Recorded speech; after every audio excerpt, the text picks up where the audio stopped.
안녕하십니까. 인도태평양 전략연구원에서 방영 중인 공작관TV 그레이트 게임의 최승용입니다. 오늘도 저희 방송을 시청하시는 전국의 국민 여러분, 또 해외에 계시는 동포 여러분 한 분 한 분께 감사의 인사를 전해 올립니다. 오늘 제가 여러분들과 함께 나눌 얘기는 대만 문제를 건드리면 총선에서 패배합니다. 이와 같은 제목으로 전해 올릴까 합니다. 먼저 저희 공작관TV 그레이트 게임은 윤석열 정부에 대해서 쓴소리를 할 수 있는 몇 안 되는 우파 유튜버로서 대통령님이 잘하시는 일은 잘하신다고 우리가 극히 공감하고 지지 성원을 보내는 한편 잘 못하시는 부분, 부족한 부분에 대해서는 우리가 가차없는 비평을 함으로써 대통령께서 보다 더 균형 잡힌 시각을 가지시고 국정을 잘 하실 수 있게끔 옆에서 보조하는 기능까지도 하고 있다, 이런 생각이 듭니다. 그러니까 여당 안에 있는 야당의 역할을 한다. 그리고 국회에 있는 저 더불어민주당처럼 북의 평양의 지령을 받으면서 국민을 위해서, 국가를 위해서 일을 하지 않는 야당, 있으나마나한 야당이죠.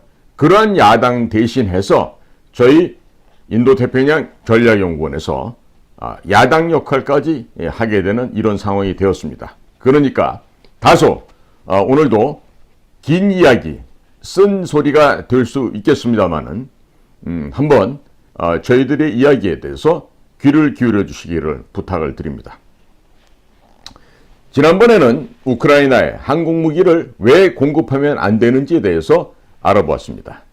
자, 이번에는 대만 문제와 관련해서 중국이 우리 측에게 거칠게 항의를 하지 못하게 만들면서 미국과 중국 양쪽에서 무엇인가를 우리가 또 받아내고 중국을 공중분해시키는 소위 차도살인 전략에 대해서 말씀을 드리고자 합니다.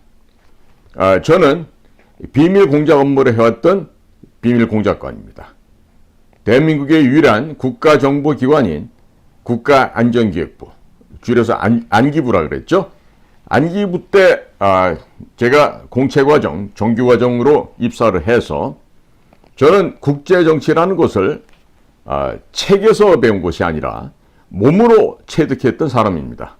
따라서 비밀 공작 전략과 전술, 그리고 직접 적을 제거하는 것도 있겠지만 우회해서 3쿠션으로 적을 제거하는 방법에도 우리는 능수능란한 경험과 노하우를 선배 공작관들로부터 전수를 받았습니다.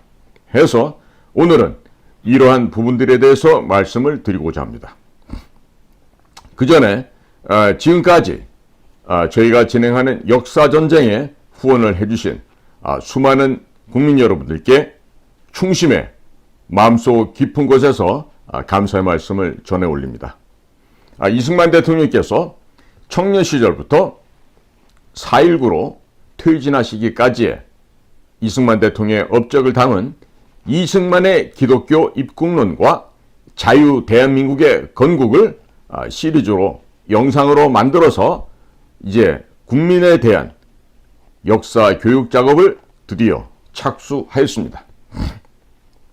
1시간 30분짜리 동영상이 총 16편 제작될 예정인데 이승만 대통령의 관점에서 바라보는 조선 말기의 생활상, 한성 감옥에서의 활동사항들, 또 미국 선교사들과의 교제, 미국의 특사로 파견되었던 그 경험과 내용들, 또 미국에서 독립운동을 했던 내용, 해방 종국에서 좌익들과의 벌여왔던 혈투, 대구의 10월 폭동, 제주 4.3 공산 폭동, 여수 순천 반란 사건, 재헌국회에서 헌법을 만드는 내용, 대한민국 건국 과정과 유엔에서의 승인 과정, 6.25 전쟁, 그리고 4.19로 하야하실 때까지의 내용이 전부 담기게 될 것입니다.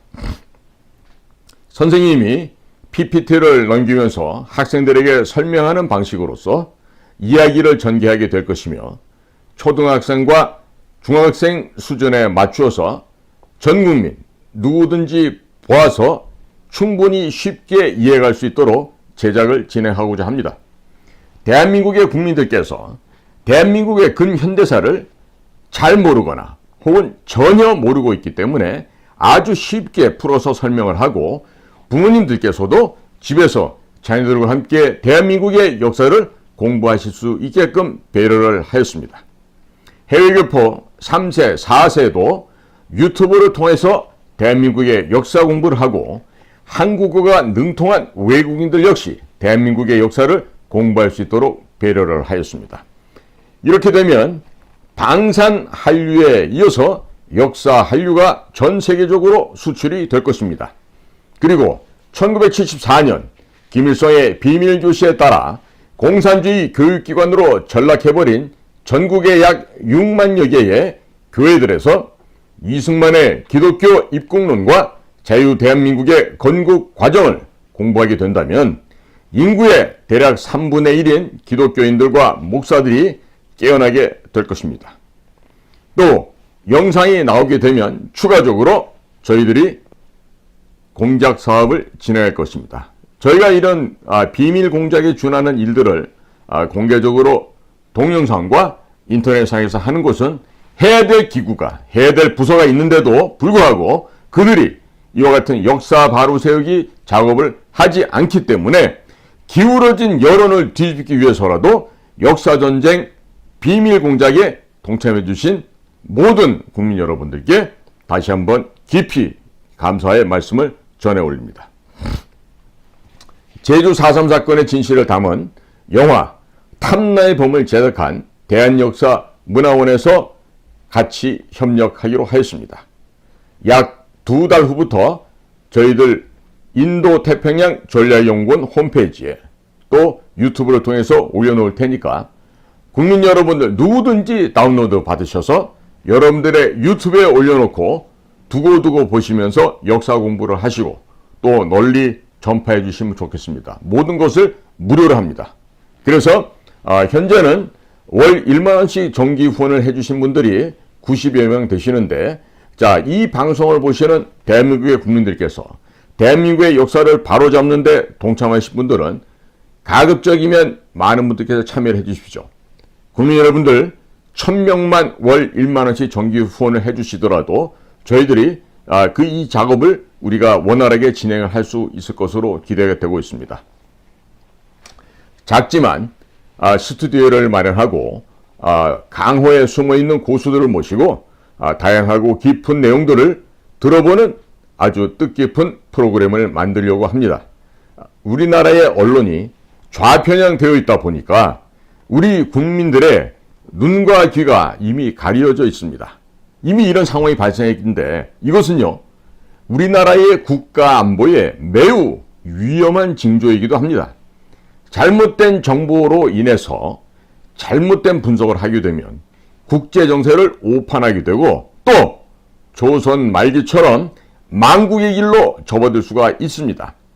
자, 국민 여러분, 월정기 CMS 후원 1000명 그 이상 해주십시오. 여러분들의 후원이 1000명, 3000명, 5000명, 10,000명 이렇게 되면 대한민국이 변화될 것입니다. 변혁됩니다. 저는 확신합니다. 대한민국을 이 순간에 바꾸지 않는다면, 이 나라를 정상화시키지 않는다면 우리에게 미래가 없게 될 것입니다. 자, 따라서 역사를 모르는 자, 그 민족에게 미래가 없듯이 역사를 바로하는 자 앞에서는 그 미래의 역사가 탄탄한 대로로 우리 앞에 펼쳐질 것입니다. 국민 여러분께서 보다 많은 적극적으로 후원해 주시기를 부탁을 드립니다. 자, 지난 4월 19일 윤석열 대통령이 로이터 통신과 인터뷰를 통해서 러시아가 대량 학살할 경우에 이 조건입니다. 이러한 경우에 있어서 우크라이나에 무기를 지원할 수도 있다고 발언한 것과 관련해서 또 대만 문제와 관련해서도 중국의 힘에 의한 대만 해협 현상 변경에 반대한다. 이와 같은 발언으로 인해서 중국과 러시아가 다소 극렬하게 반발을 하고 있는 것으로 보여지고 있습니다. 국내 보수층과 보수 유튜버들은 윤석열 대통령이 시원하게 말을 잘하였다라고 생각하는 분들이 많이 있습니다. 그리고 이제는 우리도 덩치가 커졌으니 그 정도 발언을 해야 될 때가 아닌가. 대통령께서 아주 자랑스럽게 말씀을 잘하셨습니다. 이렇게 말씀하시는 분들도 많이 꽤나 있습니다. 그러나 윤석열 대통령의 이와 같은 발언으로 인해서 내년 총선에 먹구름이 드리울 수 있는 가능성이 높아지고 있다는 점을 간과해서는 안 될 것입니다. 자, 우리 국민들은 기본적으로 6.25 전쟁을 겪었습니다. 그로 인해서 전쟁에 대한 트라우마가 있습니다. 그러다 보니까 한반도의 정세가 불안해지면 지지를 철회하는 특성이 있습니다. 즉 본능적으로 평화를 좋아한다는 것이죠. 물론 제가 이 점에서 너무나 안타까운 점이 있어서 제 개인 사견을 말씀드리면, 우리가 권투 선수 챔피언이 챔피언 벨트를 지킬 때 이제 방어전을 치르게 되는데 도전자로부터 단 한 대도 맞지 않고 챔피언 벨트를 유지할 수 있습니까? 마찬가지입니다. 국가와 국가 사이에서도 물론 우리는 북한 괴뢰라고 하는 국가 같지도 않은 국가와 우리 대치하고 있습니다만은, 우리가 평화를 사랑한다면 전쟁을 대비해야 됩니다. 그리고 전쟁을 통해서 죽는 일이 발생한다 하더라도 그에 대해서 공포를 느끼면 안 됩니다. 바로 북이라고 하는 저 괴뢰 집단들은 우리 국민들 가운데 상당 부분이 이 평화 노름에 이미 넘어가 있다는 점을 알고 있습니다.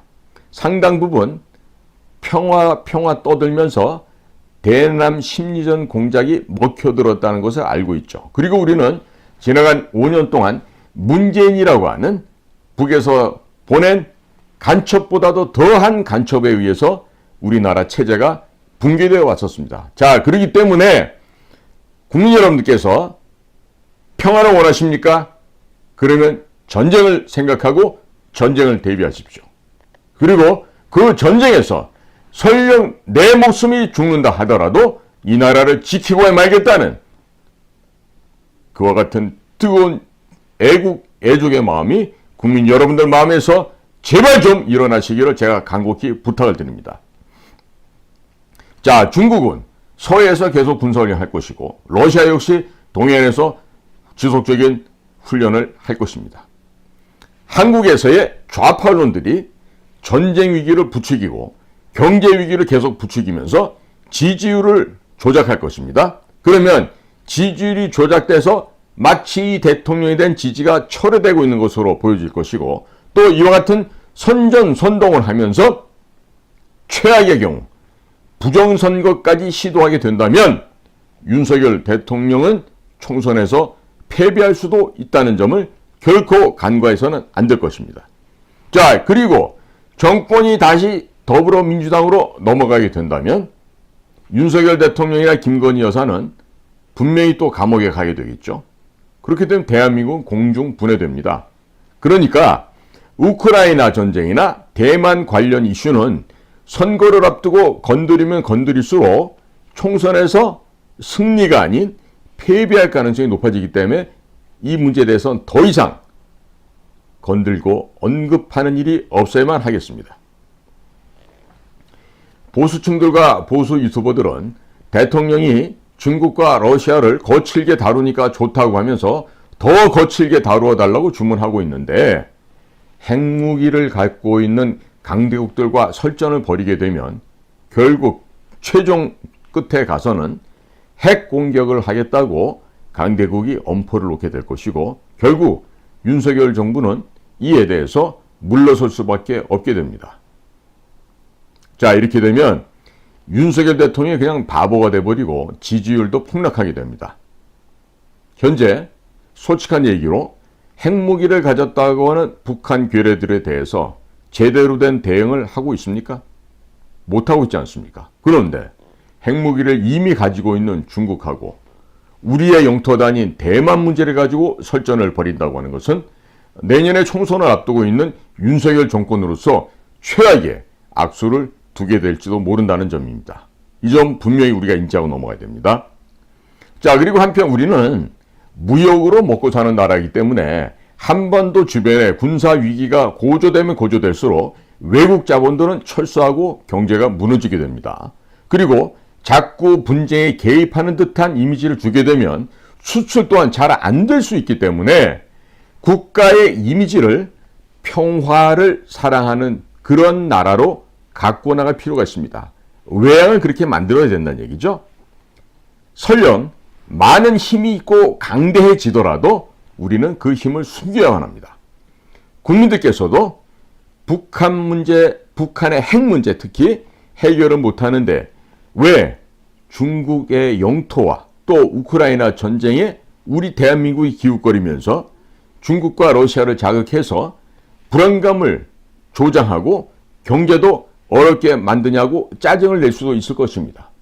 이렇게 되면 문재인 정권에서 저질렀던 모든 실책을 윤석열 대통령이 뒤집어 쓰게 될 것입니다. 국민들은 그렇게 깊게 생각하지 않습니다. 아주 단순하게도 생각합니다. 즉 배부르고 등 따시는 게 최고인 게 대부분의 사람들이에요. 이렇게 되면 총선에서 패배할 수도 있게 된다는 거죠. 주지하다시피 자유민주주의 국가체제는 선거를 앞두고 가장 약해지는 단점이 있습니다.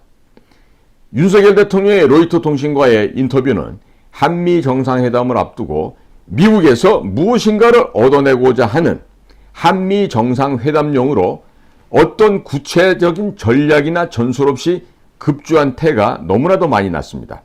즉흥적인 국가 전략은 국가의 몰락을 가져올 수도 있다는 점 우리가 결코 잊어서는 안 되겠죠. 미국의 민주당 바이든 행정부는 유대 금융자본의 하수인에 불과합니다. 그렇기 때문에 그들은 거짓말을 밥 먹듯이 합니다. 우리 기업들에게 미국에 투자하면 잘 대해주겠다고 약속해놓고 막상 미국에 투자하니까 IRA법과 반도체 지원법을 통해서 우리 기업들을 지원 대상에서 삭제하거나 첨단 기술을 다 내어놓으라고 협박을 하고 있는데 이것은 동맹국인 혈맹 대한민국의 뒤통수를 친 것입니다. 또 우리가 원자력 수출하는 것도 미국의 웨스팅하우스사를 앞장 세워서 법정 소송을 걸어서 대한민국의 수출을 막고 있습니다. 내년도 미국의 대선을 앞두고 바이든 행정부, 민주당입니다. 민주당 바이든 행정부는 무조건 많은 기업들을 유치해야만 합니다. 그렇지 않고서는 표를 받을 가능성이 점차적으로 희박해집니다. 그래서 동맹국이라고 하는 대한민국의 미래 먹거리라 하더라도 그 대한민국의 미래 먹거리를 모조리 빼앗아 먹으려고 하는 것이죠. 4차 산업혁명, 이 4차 산업혁명은 사실 다른 나라에서 잘 쓰지 않는 단어인데 대한민국이 유독 많이 쓰고 있습니다. 이 4차 산업혁명에 필요한 반도체, 배터리, 전기차, 원자력 이 모든 기술에 대해서 대한민국은 보유하고 있는데 그 수준이 세계 최고입니다. 따라서 페트로 달러, 즉 석유 시장을 장악하고 있던 이 페트로 달러 패권을 점차적으로 잃어버리는 미국의 입장에서는 4차 산업혁명에서의 패권을 다시 차지하려면 대한민국이 구비하고 있는 모든 첨단 산업을 미국이 빼앗아가야 하고 한국이 만약에 전쟁으로 사라져 준다면 모든 것을 미국이 혼자 독식할 수 있는 아름다운 모습이 된다고 생각할 수도 있습니다. 그러니 이번 한미 정상회담에서 우리한테 무엇이라도 하나라도 더 얻어가려고 미국은 눈이 충혈되어 있을 것입니다. 따라서 핵무장, 핵공유, 핵우산 등 온갖 공수표를 남발할 수 있는데 그 공수표는요 나중에 안 지키면 그만인 것이죠. 우크라이나의 핵무장을 해제시킬 때 미국, 영국, 프랑스가 어떻게 얘기를 했었죠? 전 세계 3위 국가였던 핵보유국 우크라이나가 핵무장했을 때 만일에 우크라이나 당신들이 어려움이 있으면 우리가 대신 도와주겠다 그랬죠. 지금 그 약속이 지켜지고 있습니까? 공수표로 끝났습니다. 백지수표지만 전부 다 그냥 아무런 가치 없는 그런 백지수표로 끝났던 것이죠. 우리는 이미 벌써 IRA를 통해서 뒤통수를 맞았습니다. 이번 정상회담에서 민주당의 미국 바이든 행정부가 또 공수표를 남발하면서 우리에게 무엇인가 하나라도 더 얻어가려고 하는 것이 충분히 예상될 수 있죠.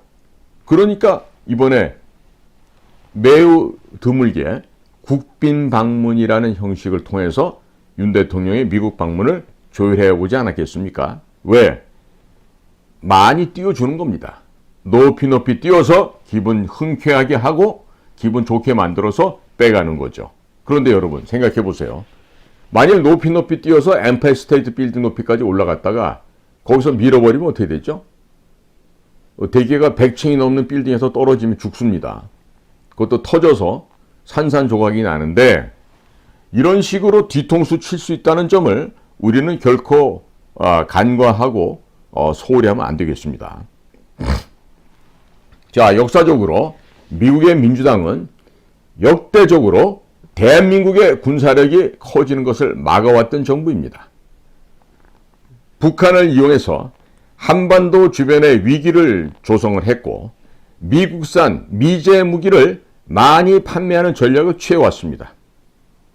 이것은 미국 민주당의 후원 세력이 유대 금융자본과 군산 복합체, 에너지 기업, 곡물 기업들이기 때문에 민주당이 집권을 하면 큰 전쟁이 많이 일어났고 각종 물가가 인상이 되면서 전 세계적으로 전 인류가 고통을 받았지만 반면 미국의 원자재 기업, 에너지 기업, 곡물 기업, 군수 기업 등은 돈을 천문학적으로 많이 벌어들이게 되었습니다. 그래서 이번에도 우크라이나에서의 전쟁을 기획하였던 것이죠. 전쟁 명분은 만들기 나름이라는 점을 잊지 마시기 바랍니다. 자, 그런데 한국이 대한민국의 핵무장을 하게 되면 더 이상 미국의 무기를 한국에 수출할 수 있게 됩니까? 없게 됩니까? 있다 하더라도 대폭 감소되겠죠? 자, 그러면 미국산 무기를 한국에 수출하는 게 어려워지고 한국이 미국의 통제에서 벗어나게 되는데 미국에서 한국의 핵무장을 해주겠습니까? 아마 약속을 하더라도 안 지키는 공수표를 남발할 것으로 예상이 되고 있습니다. 이 점에 대해서는 한번 국민들 누구나 좀 사려 깊게 생각들 해보시기 바랍니다. 자, 내년도를 한번 예상해 보겠습니다. 2024년에는 미국에서 대통령 선거가 있는 해이죠. 자, 내년에 미국의 대통령 선거에서 도널드 트럼프 혹은 미국 공화당 측이 당선될 가능성이 매우 높습니다. 자, 그런데 도널드 트럼프 대통령은 이미 국민 여러분께서 알고 계시다시피 고립주의를 채택하고 있기 때문에 우리가 핵무장을 하겠다고 하면 그래, 당신들 알아서 하세요. 이렇게 할 거예요. 그리고 또 우리가 방위비도 반반씩 내던 것을 우리가 100% 우리가 다 내겠다고 하면 아마 미국 공화당 측에서는 좋아할 것입니다. 자, 그러니까 윤석열 대통령이 내년 총선을 앞두고 이번 한미 정상회담에서 무언가 큰 성과를 내야 되겠다는 강박관념 속에서 집착하는 것이 바이든 측에게 포착이 되면 역이용당하고 탈탈 털릴 수 있습니다. 그렇게 되면 아무것도 얻지도 못하거나 유대 금융자본이 추진하고 있는 세계 단일 정부를 추진하는데 적극적으로 가담하라고 압력을 받고 거기에 사인을 해주는 최악의 경우가 발생할 수도 있습니다. 자, 미국의 민주당 바이든 정부입니다. 공화당이 아니라 미국 민주당의 바이든 행정부는 조세공산주의, 금융공산주의, 의료공산주의를 추진하고 있는데 이 조세공산주의는 세금, 물가를 올려서 국민들로 하여금 정부의 보조금을 타먹게 해서 국민을 노예로 만드는 전략입니다. 그리고 금융공산주의는 금융통제를 또 전자화폐를 통해서 국민의 지갑을 유리알처럼 다 들여다볼 수 있게 만드는 매우 위험천만한 발상이죠. 또한 의료공산주의는 어떤 그 주사약을 맞지 않으면 은행 업무도 볼 수 없게끔 만들듯이 개인의 자유를 박탈하는 그와 같은 아주 나쁜 제도입니다. 그러니까 현재 미국의 민주당 바이든 행정부가 추진하고 있는 조세공산주의, 금융공산주의, 의료공산주의 이와 같은 정책을 추진하고 있고 더더군다나 거기다가 한술을 더 떠서 동성애 결혼을 허용하고 있습니다. 그러면 윤석열 정권에게 이와 같은 정책을 시행하도록 강요할 가능성이 있을까요? 없을까요? 매우 있겠죠. 자, 그러면 핵무장을 시켜준다고 공수표 날려놓고 이러한 정책을 대한민국 국내에서 시행하라고 압력을 넣게 된다면 윤석열 대통령이 내년도 총선에서 이기겠다는 생각에 사로잡혀 그냥 별 생각 없이 사인을 할 가능성도 매우 높습니다. 만일 이러한 것들을 수용하겠다고 윤석열 대통령께서 비밀리에라도 사인을 해주게 되면 국민 저항이 심각해질 수 있습니다. 국민의 저항이 심각해진다는 건 무슨 걸 의미하죠? 대통령의 자리에서 내려올 수 있다는 점도 잊지 말아야 할 것입니다. 자, 제가 이전 시간에도 여러 차례 말씀을 드렸지만 서울대학교를 나오고 명문대학을 나와서 유학을 다녀오게 되면 자기도 모르게 부지불식간에 유대금융자본의 어젠더, 유대금융자본의 원칙을 충실하게 이행할 수 있게끔 이 뇌 구조가 프로그램이 되어서 바뀌게 됩니다. 그러면 윤석열 대통령의 참모들 가운데도 서울대학교 출신들이 많은데 저는 솔직히 서울대학교 출신들이 너무 많은 것이 걱정이 됩니다. 자, 현재 러시아가 중국을 통해서 북한의 경보병 여단 2만 5천여 명을 우크라이나 전쟁의 용병으로 투입을 하고 북에게 식량과 러시아 무기를 제공하기로 한다. 이런 얘기가 떠돌고 있다고 하죠. 사실은 이 얘기는 제가 아마 제일 먼저 했었을 거예요. 저희 북에 있는 우리 공작관 TV를 애청하시는 우리 공작 요원들이 이미 먹고 살기 위해서 북한 군인들, 이때는요 제대한 군인들까지 포함이 된다 그랬습니다. 해서 몇만 명이 월 10,000명 단위로 지금 이미 러시아로 가고 있다는 얘기를 제가 벌써 한 달 전부터 말씀을 드렸어요. 자, 그러니까 이런 식으로 북의 경보병 여단 중심으로 해서 간다고 하는 얘기는 북의 경보병 여단이 어떠한 부대입니까? 이 경보병 여단은요, 대한민국으로 치면은 특전사, 우리 해군의 특수전 여단 UDT SEAL팀과 같이 매우 전투력이 왕성한 특수부대가 되겠는데 이러한 인원이 2만 5천 명씩 간다. 또 매월 10,000명씩 러시아로 가고 있다. 이건 우리가 잘 생각해 봐야 됩니다. 이것이 함의하고 있는 것이 무엇인가를요. 자, 그러니까 러시아와 중국, 북한이 한 팀이 되었다. 그러니까 우리도 우크라이나에게 적극적으로 무기 제공을 하는 것을 해야 되고 우크라이나를 도와야 한다. 6.25 전쟁 당시에 미국과 유럽이 우리를 도와주었으니 우크라이나가 6.25 때 우리의 처지와 매우 흡사하고 당시 이승만 대통령이 현재 젤렌스키와 똑같은 입장이 아니겠는가. 따라서 침략을 당한 약소국끼리 도와야 한다. 이런 논리가 지금 퍼지고 있다고 하는데요. 이 정말 국제 정세를 몰라도 너무 모르는 어린아이들과 같은 생각입니다.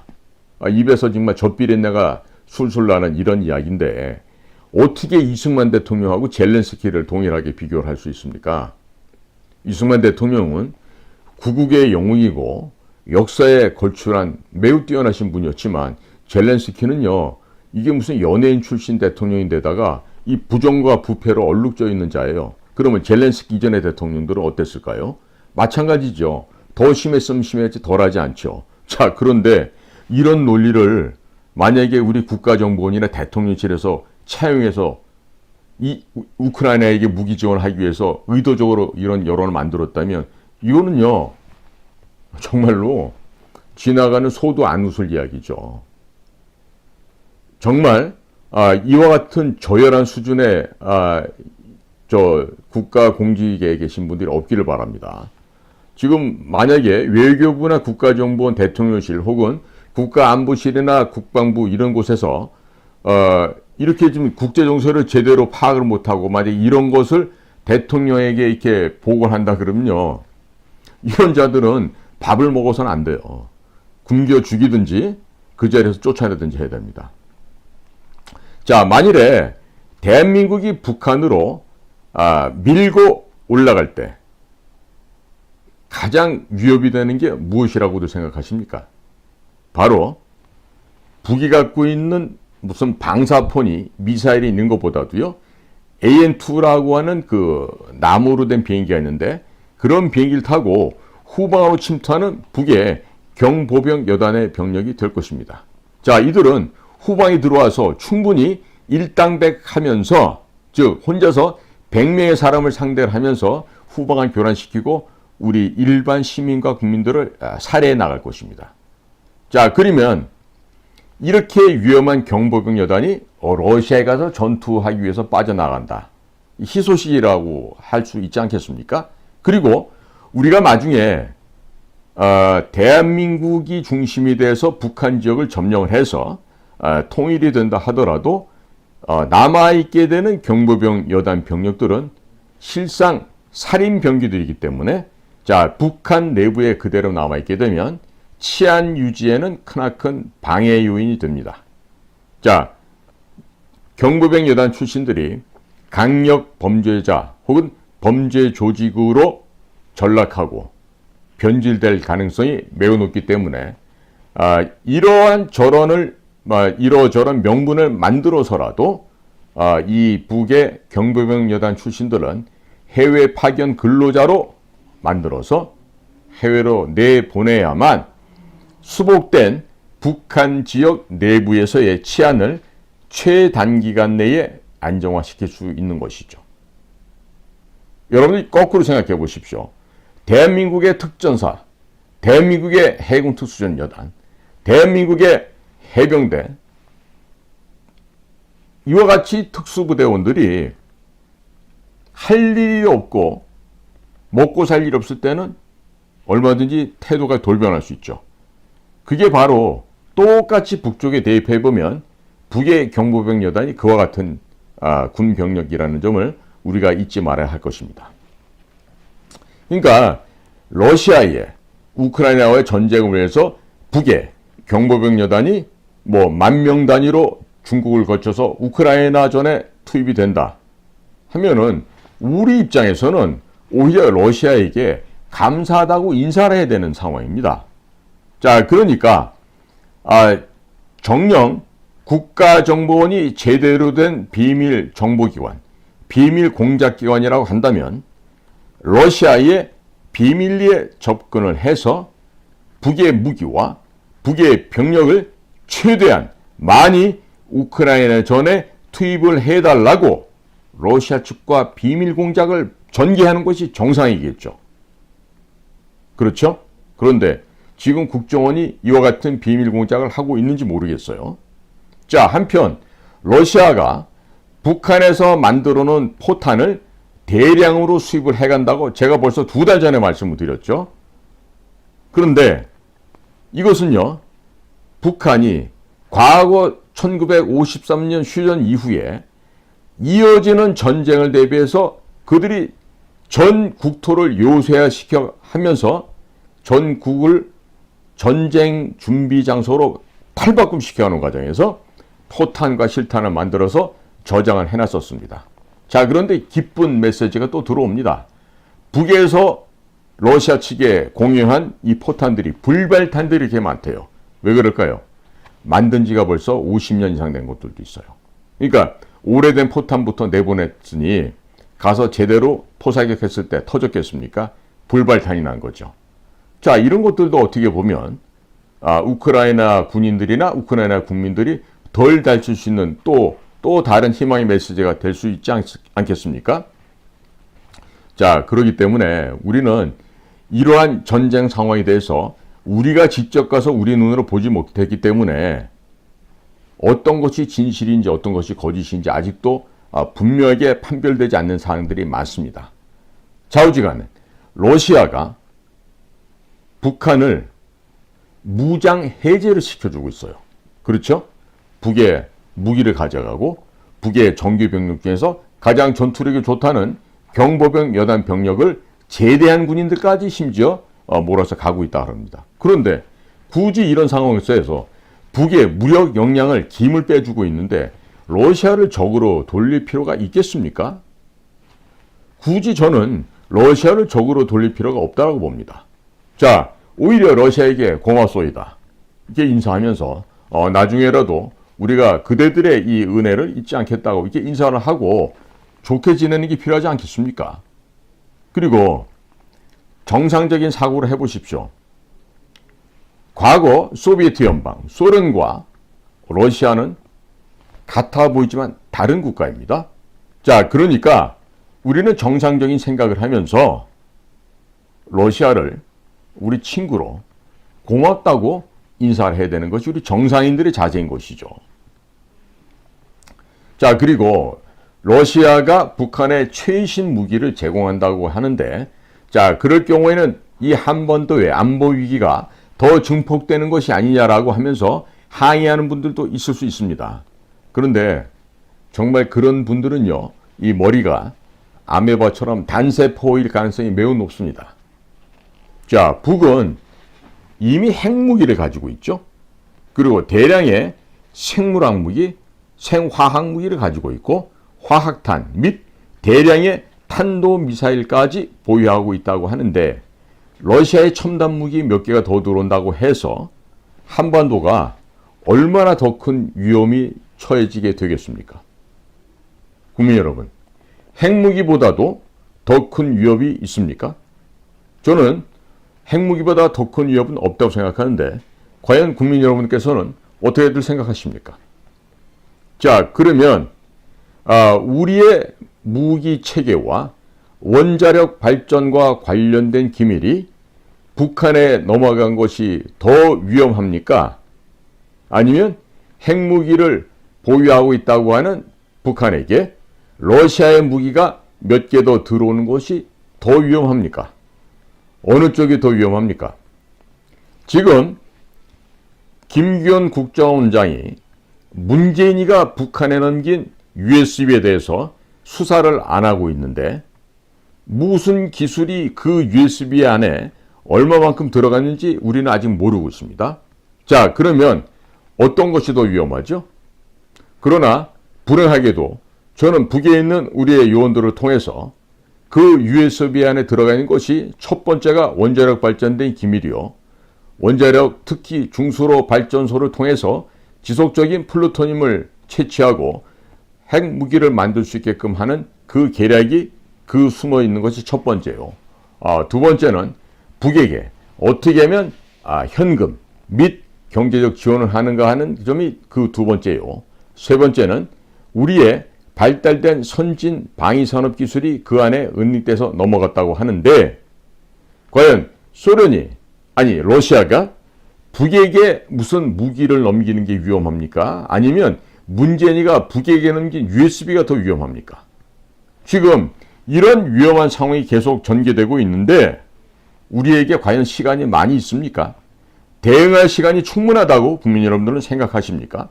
자, 이런 상황에서 우리가 굳이 대만 문제를 언급할 필요가 있겠습니까? 없겠습니까? 저는요, 대만 문제는 우리가 언급할 필요가 없다고 봅니다. 그래서 이번 윤석열 대통령이 한미 정상회담에서 지금 제주도 남쪽에 중국이 주장하는 동중국해가 되겠죠. 그 제7광구의 해저 자원을 한국, 미국, 일본이 3개국 공동으로 개발하고 제주도에 미국의 해군기지, 공군기지를 지어줄 테니까 일본 요코스카에 있는 미국의 제7함대를 제주도로 이전하라고 제안을 해서 미국을 하여금 수용하게끔 하면 동북아시아의 정세가 어떻게 바뀌겠습니까? 아마도 중국은 정신병에 걸려버릴 그런 상황이 될지도 모르겠습니다. 그런데 그런 상황이 설령 현실화되더라도 중국이 우리에게 항의를 할 수 있습니까?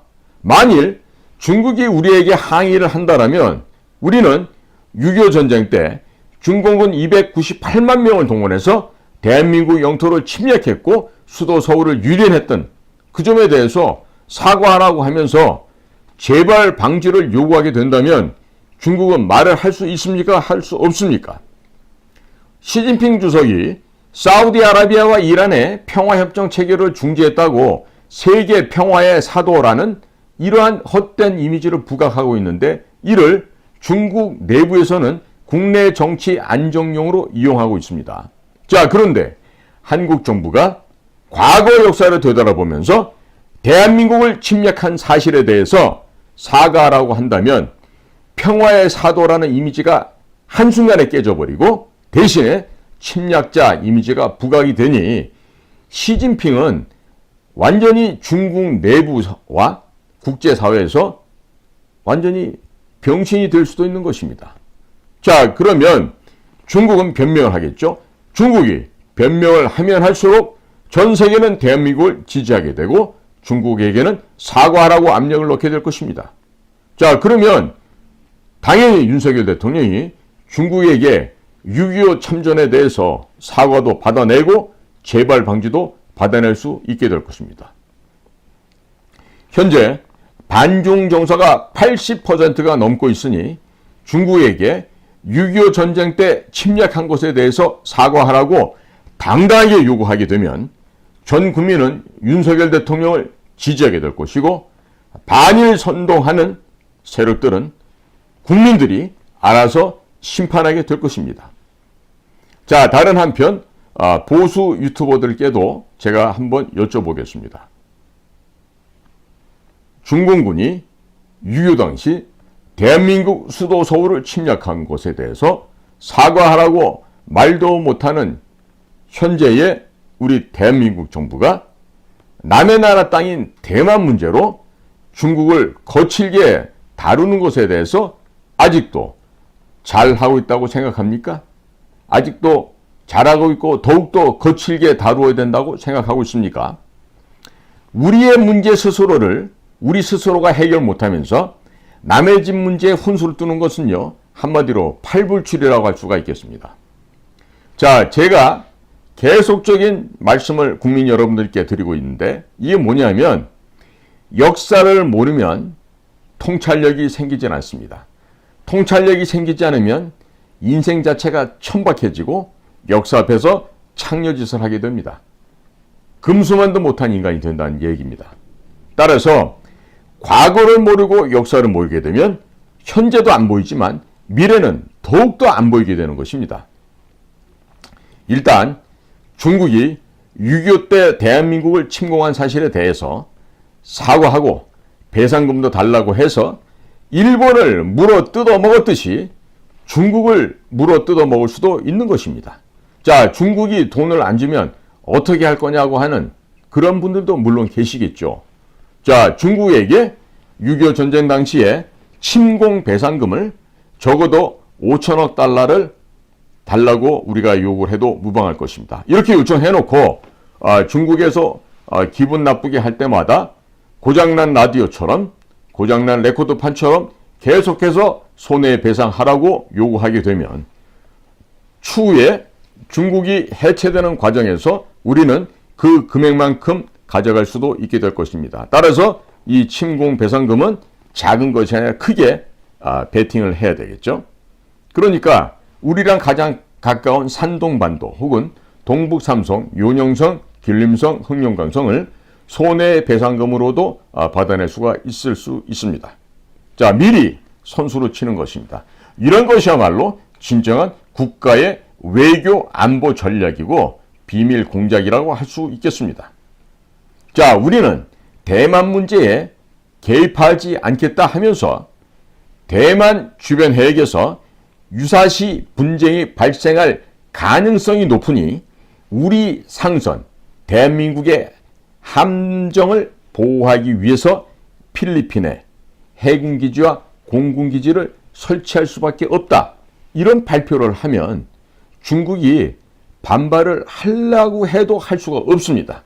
자, 우리는 분명하게 대만 문제에 개입을 안 한다고 하였습니다. 그리고 우리의 배, 한국의 상선을 보호하기 위해서 필리핀에 군사기지를 설치하는 것은 필리핀과 대한민국의 주권 문제인데 중국이 반발을 하면 반발할수록 주변 약소국을 침략하는 깡패 국가 이미지가 부각이 되게 됩니다. 따라서 시진핑의 이미지 역시 침략자로 굳어지게 될 것입니다.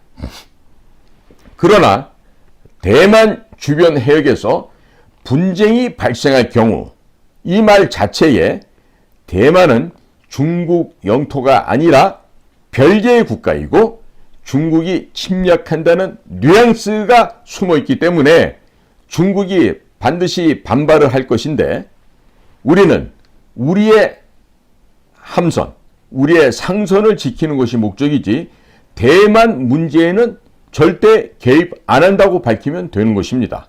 중국은 항의도 할 수 없고 안 할 수도 없고 정신병이 걸려버릴 것입니다. 그리고 우리는 대만 문제는 관심이 없다고 하면서 필리핀이나 베트남에게 우리 군대가 보유하고 있는 중고 무기들을 헐값으로 대량으로 수출을 하고 두 나라의 국방력을 강화시켜 주게 되면 중국이 말도 못하는 상황에서 속으로 골병이 들게 될 것입니다. 자, 중국이 말을 잘못 꺼내면 필리핀이나 베트남에서 우리 주권 문재인이 간섭하지 마라, 이런 항의를 하게 될 것이고, 노이즈 마케팅이 되면 될수록 중국의 이미지가 약소국을 침략하는 깡패 이미지로, 침략자의 이미지로 굳어지게 될 것입니다. 그러니까 우리는 무조건적으로 대만 문제에는 절대 관여하지 않는다, 대만 문제에는 관심이 없다는 입장을 계속해서 내보내면서 중국에게는 내가 널 사랑한다, 이런 메시지를 계속 보내면서 동북아시아의 평화와 번영을 위해서 우리 함께 노력해가자, 이런 메시지를 지속적으로 내보내야 할 것입니다. 분명히 중국에서는 대한민국이 중국을 찌르기 위해서 손에 칼을 들고 있다는 걸 알고 있습니다. 그러면 한국에서는 계속해서 무슨 말씀입니까? 우리는 중국에게 줄 음식 재료를 다듬고 있어요. 자, 이런 말을 꺼내면 꺼낼수록 중국만 바보 병신이 되겠죠. 그러니까 식칼을 가지고 무도 썰고 돼지고기도 썰고, 그리고 사람도 때로는 썰고 때로는 사람도 찌르는 등 다양한 용도로 쓸 수도 있겠습니다만은, 자, 우리가 식칼 가지고 요리한다고만 주장하면 아무도 의심하지 않습니다. 이 식칼 갖고요, 요리하는 그 외에 다른 용도로 쓰는 게 뭐죠? 강도, 깡패, 살인마들 아니겠습니까? 그러니까 평화를 사랑하는 대한민국은 설령 식칼을 들고 있어도 요리만 하지 사람을 찌르지 않는다는 것을 국제사회에 알려줄 필요가 있겠죠. 그러면서 우리는 중국을 좋아한다, 중국을 사랑한다고 하면서 자, 우리 서로 한번 포옹 한번 하자, 이러면서 꼭 껴안아주는 이러는 사이에 필리핀이나 베트남이 등 뒤에서 찌르게 그렇게 만들면 되는 거 아니겠습니까? 그러니까 우리는 중국과 포옹만 했을 뿐인데 찌른 것은 우리가 아니라 베트남이나 필리핀에서 중국을 찌른 결과가 되는 것이죠. 자, 그렇게 되고 나면 대한민국은 중국을 너무나도 사랑하고 좋아했기 때문에 장례식도 성대하게 치러준다, 이러면서 애도의 눈물까지 펑펑 흘리게 된다면 대한민국의 이미지는 주변 약소국을 지켜주면서 악의 제국이라고 할 만한 중국도 포용하는 그야말로 큰 나라, 대국의 이미지를 갖게 되는 것입니다. 자, 앞에서는 사랑한다고, 좋아한다고 포옹을 하면서 칼잡이들을 보내서 뒤에서 찌르게 하는 게, 이게 바로 차도살인지계가 아니겠습니까? 자, 지금 중국 시진핑은 대만을 흡수 통일하겠다고 말할 수밖에 없는 이유가 있습니다. 그것은 우리가 반드시 중국에서 왜 그런 말이 진행되고 있는지를 생각해 보아야 할 텐데, 평소 중국이 하는 말대로 대만이 원래 중국 영토라고 한다면 흡수 통일한다는 말을 할 수가 있겠습니까? 없겠습니까? 대만이 원래 중국의 영토라면 흡수 통일한다는 말을 하겠습니까? 못하겠습니까? 자, 중국은 내부 모순으로 인해서 답이 없습니다. 그렇기 때문에 외부에서 전쟁을 벌여서 내부의 불만을 외부로 돌리고자 하는 것입니다. 자, 그런데 그것이 대만에서 윤석열 대통령의 대만 관련 발언으로 인해서 한국으로 돌려줄 수도 있다는 점을 우리가 알아야 되겠다는 거죠. 중국 내부의 사정을 잠깐 말씀을 드리겠습니다. 현재 중국 내부는 인구가 지난 코로나 3년 동안에 대략 4억에서 5억 명 정도가 사망한 것으로 나타납니다. 전체 14억 명의 인구 가운데 약 5억 명에 해당하는 인구가 한 달에 1,000유엔, 그러니까 한화 한 17만 원, 18만 원 정도 되는 돈인데 이 1,000유엔 미만으로 살아가는 사람들입니다. 자, 인구 5억 명이 이렇게 빈궁한 생활을 하고 있다는 거죠. 자, 그런데 지난 3년 동안 이 제로 코로나 정책을 추진해 오면서 대략 4억에서 5억 명에 달하는 이 극빈층들이 굶어 죽거나 전염병으로 죽은 것으로 보여집니다. 그러면 어떻게 이렇게 많이 죽을 수 있냐고요? 중국의 인구가 많지만요. 중국이 땅도 넓습니다. 중국 전역에서 하루에 약 30만 명씩 죽게 됐다라고 계산해 보면 3년간 대략 4억 명 정도가 죽었다고 하는 가설이 대단히 큰 힘을 싣게 됩니다. 중국 공장에 물건을 주문하게 되면 물건도 안 오고 돈도 떼이는 일들이 발생하는데, 자, 전 세계에서 이제 중국에게 물건 주문을 안 하게 됩니다. 그러니까 기업들이 줄도산을 하게 되죠. 자, 따라서 칭다오, 다리엔, 상하이, 광저우 이와 같은 중국의 해안선에 있는 주요 산업 도시들에서 장시간의 실업으로 인하여 굶어 죽어가는 중국 사람들이 속출하고 있다는 것이죠. 자, 그리고 지방정부의 부채가 9조 5천억 달러에 달해서 지방 공무원들은 급여가 나오지가 않고 또 복지 혜택이 사라지게 되자 중산층조차도 굶어 죽어가는 일들이 지금 전개되고 있다는 것이죠. 돈 들어갈 곳은 많은데 회사들은 줄도산을 하고 급여를 받지 못하다 보니까 그냥 그 사람들이 굶어 죽어가는 것입니다. 자, 그리고 중국의 내부에서 의료보험 체계가 붕괴되었습니다. 그러니까 의료보험 체계 붕괴로 인해서 병원에 간다 하더라도 약값이 비싸서 일반 서민들은 약을 구하지 못해서 죽어갑니다. 즉, 그러니까 병원에 간다고 해도 죽고 안 간다고 해도 죽어가는 일들이 벌어지고 있는 것이 현재 중국의 내부 사정인 거죠. 자, 그러니까 여기저기 곳곳에서 일반 주민들이 폭동을 일으키는 일들이 벌어지고 있는데, 이런 것 때문에라도 중국은 외부에서 전쟁을 일으켜서 내부의 불만을 외부로 돌려야 되는 상황입니다. 그렇기 때문에 무엇보다도 대만을 침략해야만 하는 그들 내부의 사정이 있는 것이죠. 그래서 시진핑이 자신들의 영토인 대만을 통일시키겠다, 특히 흡수 통일하겠다는 말을 하고 있는 것이고, 내부의 무선을 돌리기 위해서라도 사우디아라비아와 이란 사이의 평화협정을 시진핑이 성사시킨 것처럼 과대 포장해서 내부 정치에 이용하고 있는 것이죠. 자, 중국은 그냥 놔두면 됩니다. 중국은 그냥 놔두게 되면 스스로 멸망할 수가 있는데, 윤석열 대통령이 대만 문제를 언급함으로 해서 울고 싶은 시진핑의 뺨을 때려준 격이 돼버렸습니다.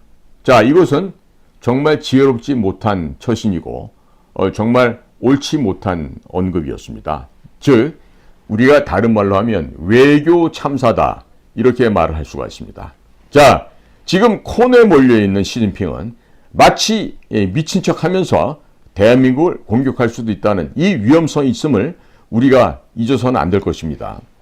자, 이제 다시 한반도로 돌아와서 대한민국이 만약에 불바다가 된다면, 대한민국에 전쟁이 발생해서 대한민국 한반도가 불바다가 되면 미국의 민주당 바이든 행정부는 한국의 최첨단 기업과 최첨단 기술진들을 미국으로 뺄 수가 있습니다. 자, 그렇게 된다면 제4차 산업혁명에 필요한 모든 기술을 공짜로 아주 용이하게 손에 넣을 수가 있게 될 것입니다. 유대 금융 자본들은 우크라이나 전쟁이 거의 끝나가게 되자 동북아시아에서의 또 다른 전쟁을 기획하고 있는데, 처음에는 그것이 대만이었다라면 현재는 대만이 아니라 한반도가 될 수 있는 위험성이 생겼습니다. 즉, 윤석열 대통령의 그 로이터 통신과의 언급 한마디가 대만 문제를 언급함으로써 전쟁터가 대만에서 한반도로 갑자기 이동을 하게 된 것이죠. 중국이 대만은 자기들의 영토이고 자기 민족이라고 해서 심하게는 못할 수 있을 수 있겠지만, 이 대한민국에 살고 있는 대한민족, 우리 한민족을 제거해야만 그들이 말하는 세계 최고의 중화민족이 한민족이 가지고 있는 유구한 역사와 문화 자산을 모두 차지할 수 있기 때문이라도 대한민국에 거주하고 있는 중국인들을 동원해서라도 방화, 약탈, 전염병 및 마약 살포들을 통해서 온갖 범죄와 악행을 저지를 수도 있습니다. 국민 여러분, 현재 우리 대한민국은 이와 같은 위험천만한 범죄의 가능성에 대해서 완벽하게 대비하고 있을까요? 현재 김규현 씨가 있는 국가정보원은 문재인이가 만들어서 북의 김정은에게 넘긴 USB 관련된 수사를 하지 않고 있고, 또 윤희근이라고 하는 경찰청장은 참으로도 요사스럽게 중국의 사회과학원에서 법학 석사 학위를 받아온 사입니다. 그러면 이와 같은 상황에서 중국이 통전부가 됐든 공안부가 됐든 안전부를 통해서든 한국에 거주하고 있는 중국 사람들을 동원해서 난동을 부리게 될 경우에 경찰이나 국가정보원이 제대로 대응할 수 있겠습니까? 총선을 앞두고 민심이 흉흉해지는 사태가 된다면 윤석열 정권은 링 위에 올라보지도 못하고 패배를 할 수가 있게 될 것입니다.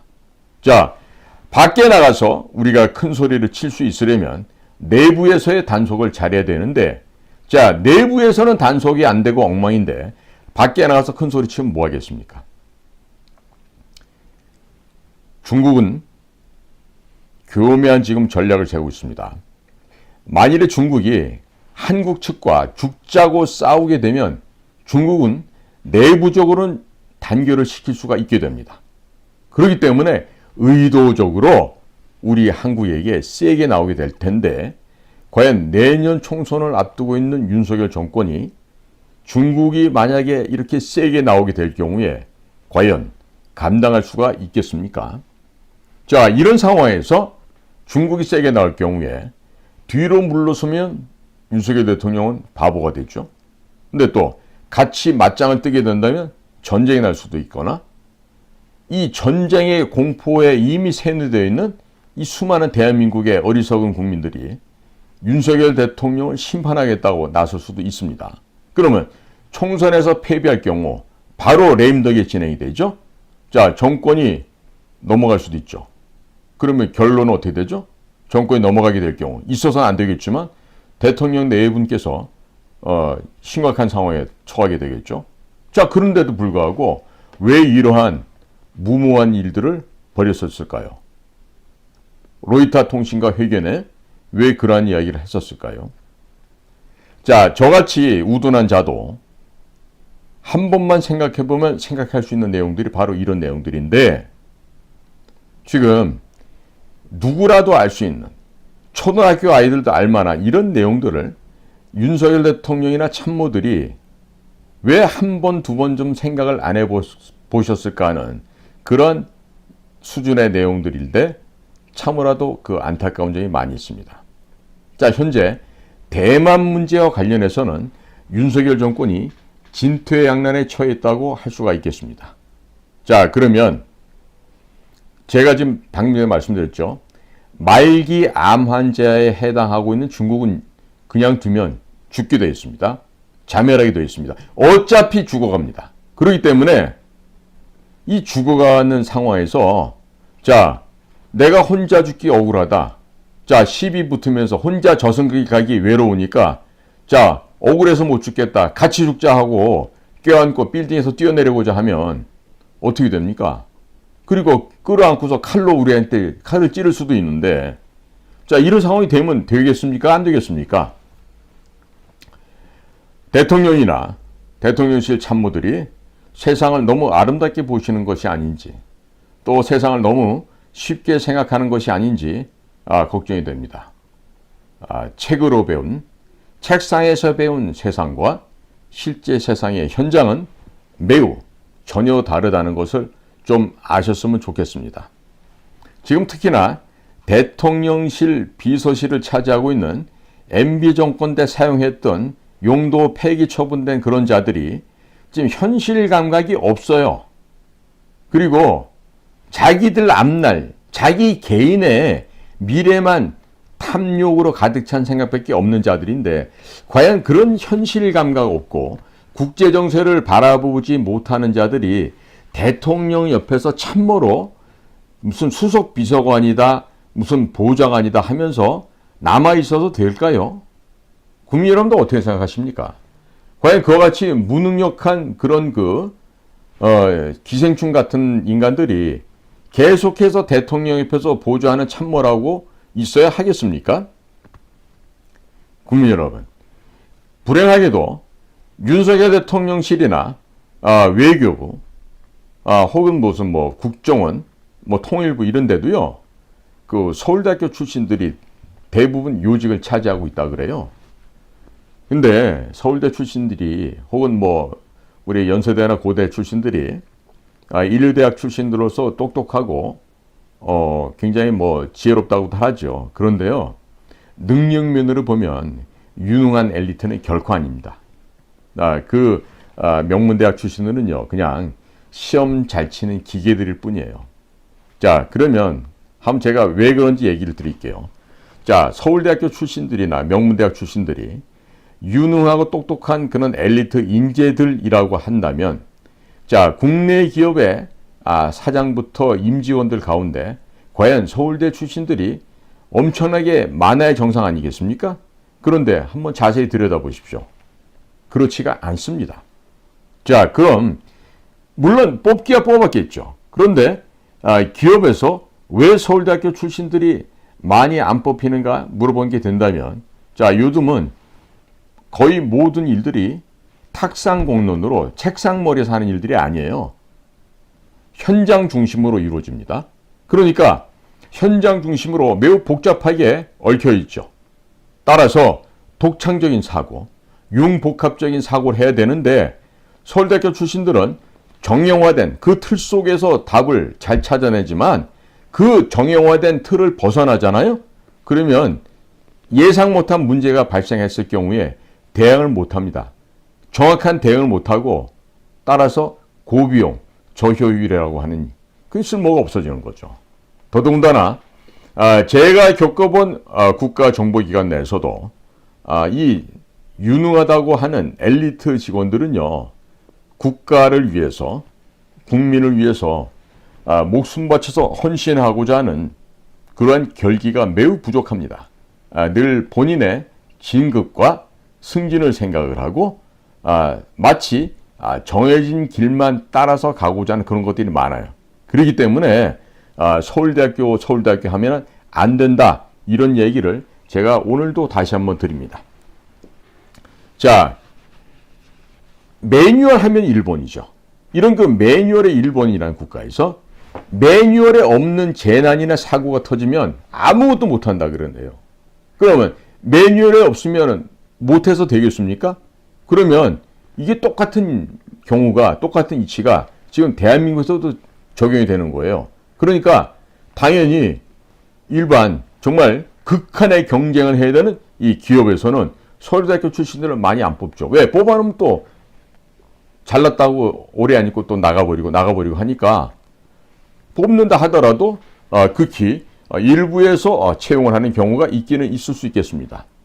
자, 그러니까 한마디로 말하면 헌신의 자세, 그리고 예상치 못하는 현장에서의 적극적인 대응 능력, 이런 것들이 부족한 아이들이 서울대학교 출신들인데, 자, 이런 자들이 민간 기업에서 어떻게 됩니까? 생존 못하고 퇴출당하죠. 자, 그런 자들이 시험을 잘 봐서 통과하는 게 뭐예요? 외무고시, 사법고시, 행정고시 이런 거 아니겠어요? 기술고시. 그러면 시험을 잘 봐서 뭐 대통령실이나 뭐 외교부, 뭐 국정원, 통일부, 뭐 산업자원부, 기타 등등 뭐 여러 정부 부처에 들어가겠죠. 자, 그러면 그런 사람들 머릿속에서 독창적인, 미래지향적인 국가 민족을 위해서 헌신하는 그와 같은 국가안보 전략이 나올 수가 있겠습니까? 국민 여러분, 운전을 책으로 배우면 사고가 납니다. 운전은요, 운전대를 잡고 자동차 위에서 배워야 됩니다. 그러니까 서울대학교 출신들이나 해외 유학파들의 단점이 뭐냐면 이 세상을 책으로 배운 것입니다. 그렇기 때문에 대통령들의 참모들 가운데 서울대학교 출신들이나 해외 유학파들이 많다는 것은요, 이로운 점이 될 것 같지만 사실은 해악이 더 많을 수도 있다는 점입니다. 그러니까 잘들 생각하시기 바랍니다. 특히나 대통령께서는 뭐 서울대학교 출신이니까 이 사람 능력 믿어도 돼. 이게 매우 위험한 생각이라는 점을 제가 다시 한번 강조드립니다. 다시 한번 더 서울대학교 출신들은 자기 자신들이 가장 똑똑하다는 자만심, 이 교만심이 있기 때문에 다른 사람들의 이야기를 잘 듣지 않습니다. 아주 나쁜 단점이기도 하죠. 그래서 조직 안에서 서울대학교 출신들이 많으면 그 조직이 괴사가 된다고 합니다. 그러니까 기업에서도 서울대학교 출신들을 대거 채용하는 것을 꺼리게 된다는 점이죠. 윤석열 대통령도 성공한 대통령이 되고자 하신다면 민간에서 경쟁력 없이 퇴출되고 있는 서울대학교 출신들을 버려버리고 실전에서 현장에서 살아남은 인재들을 많이 등용하시기 바랍니다. 대한민국에서는 서울대학을 나오지 않아도 실전에서 현장에서 경험과 경륜을 체득한 최고의 고수들이 엄청나게 많이들 있습니다. 몽고의 대제국을 건설했던 징기스칸처럼 출신 성분 보지 마시고 인재들을 다양하게 발탁해서 쓰시면 윤석열 대통령도 통일 대통령이 되실 수도 있고 제2의 광개토 대왕이 될 수도 있다는 점을 강조해 드리고자 합니다.